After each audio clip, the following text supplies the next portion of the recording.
Right Telangana భవన్లో కేటీఆర్ మాట్లాడుతున్నారు. లైవ్లో చూద్దాం. ఏకకాలంలో రుణమాఫీ అని కూడా 3 సార్లు ప్రకటన ఇస్తాడు. నాకు తెలియక అడుగుతా. ఏకకాలంలో రుణమాఫీ అయితే ఏకకాలంలో ప్రకటన ఇవ్వాలి, ఒకసారి ఇవ్వాలి. 3 సార్లు ఒకటే దానికి.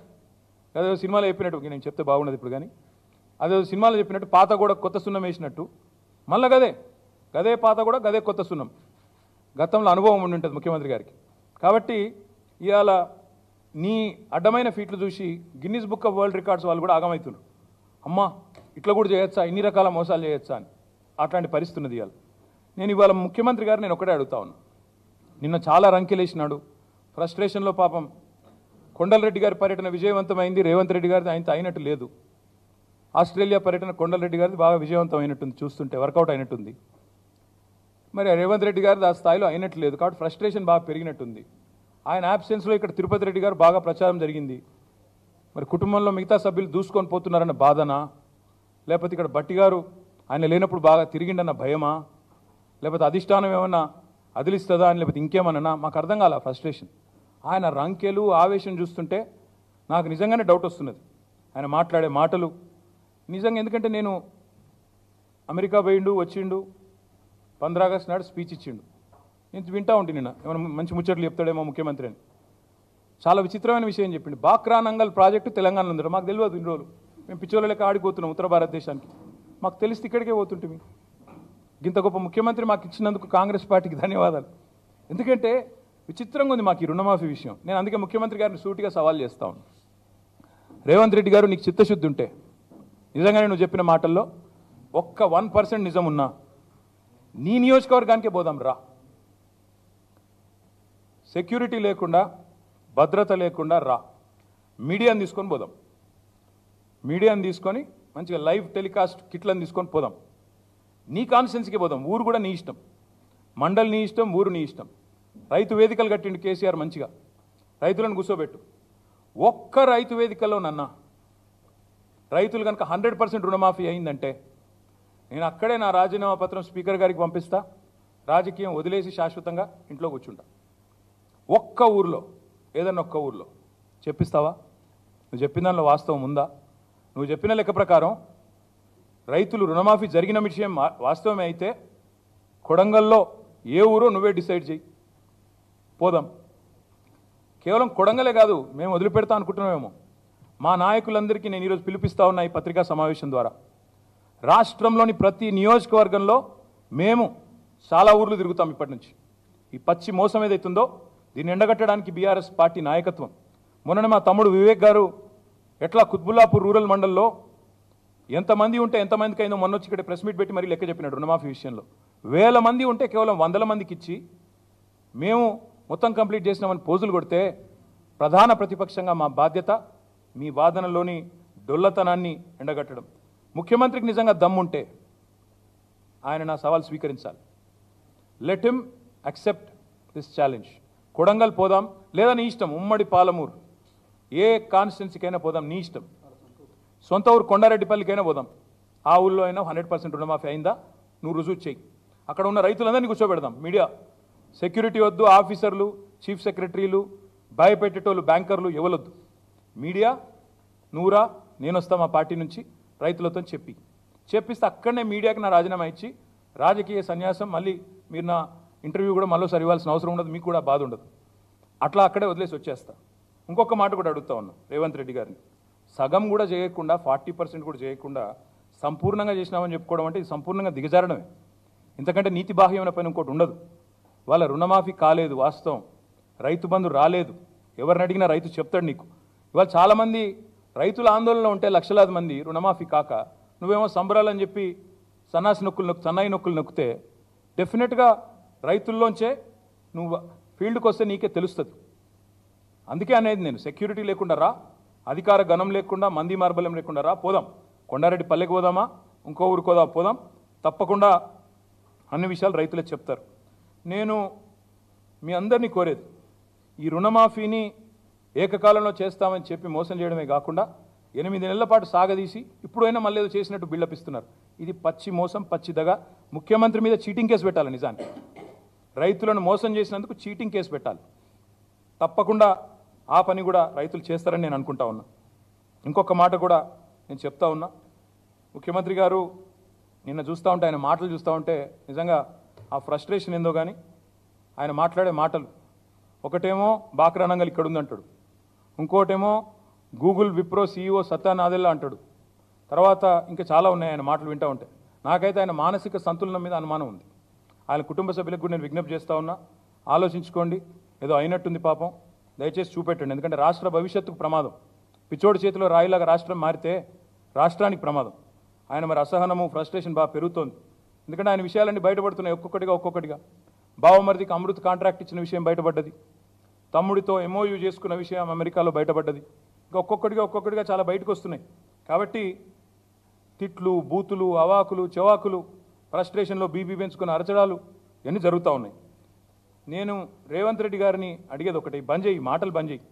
ఇలాగులో తొండలు ఇడిచిపెడతా, చెట్టుకు గట్టేస్తా, సంపేస్తా, నరికేస్తా, ఏట్లో దుంకు, ఇవన్నీ బంద్, గోళీలు ఆడతా, గుడ్లతో గోళీలు ఆడతా. నువ్వాడు కాదు, నువ్వు ఇలా ఊర్లలో పోతే సెక్యూరిటీ లేకుండా రైతులే ఫుట్బాల్ ఆడతారు నిన్ను.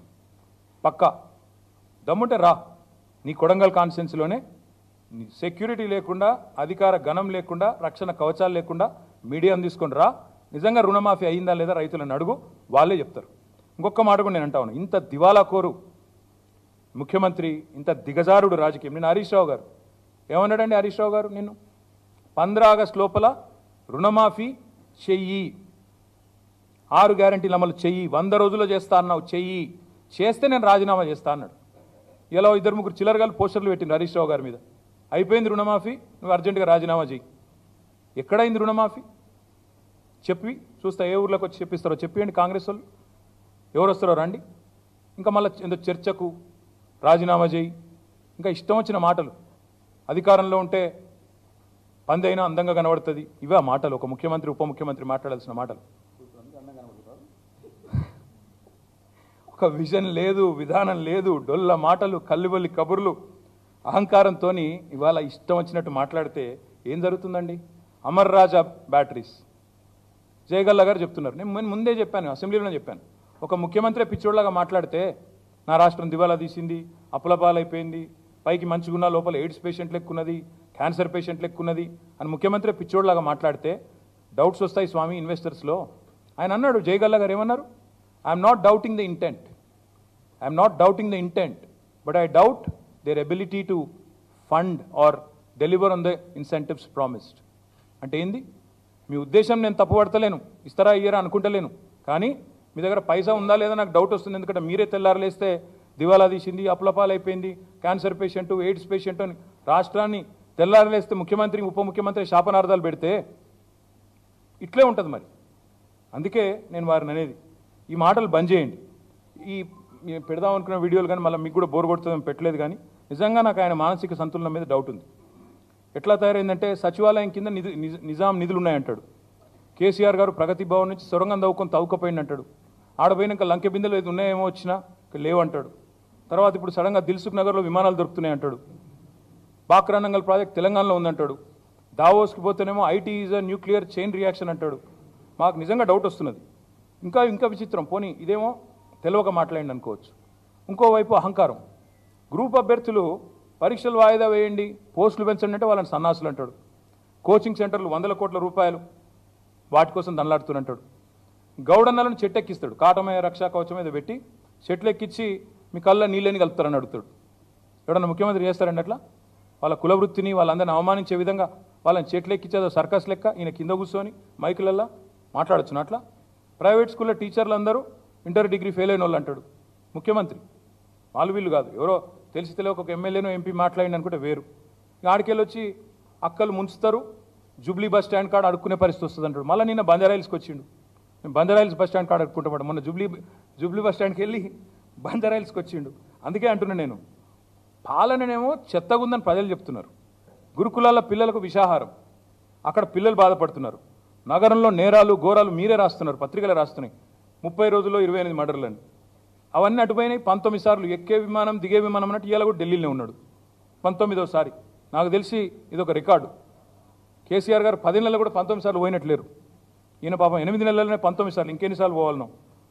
లక్షల లగ్గాలు అవుతున్నాయి. ఇప్పుడు 18 నాడు ఇప్పుడు నాకు 2-3 కార్డులు ఇచ్చారు మా వాళ్ళు వచ్చాడు. ఒక్క తులం బంగారం వేయలేదు ఇప్పటివరకు. 70 తులం బంగారం అద్దిక్కు లేదు. ఇక చెప్తే ఇంకా చాలా ఉన్నాయి కానీ అట్లా ఒక్కటి కాదు. ఇప్పుడు నేను అనేదల్లా ఒక్కటే, రుణమాఫీ అని చెప్పి మోసం చేసినందుకు 40,000 కోట్ల నుంచి 31,000 35 చేసి 35 31 చేసి నిన్నటికి నిన్న 17,934 కోట్లు మాత్రమే జరిగింది. This is according to his own cabinet decision which was 31,000 crore.